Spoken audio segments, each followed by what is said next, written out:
Slušala sam jednu učiteljicu starog kova na RTS-u valjda i pitaju je ovo pitanje. Kako osvojiti decu?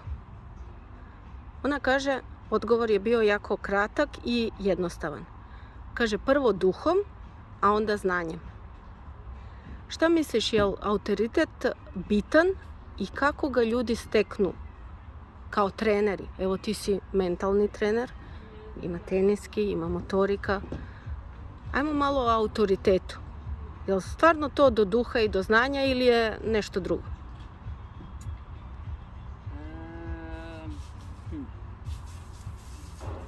Neki ljudi imaju mogućnost da... Kako tebi to uspelo?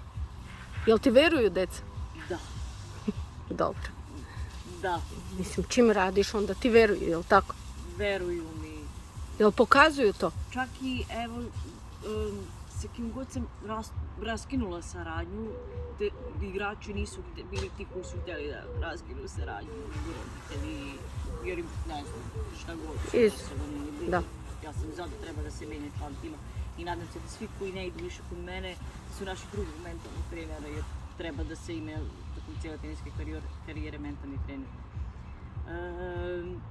Kako autoritet izgraditi?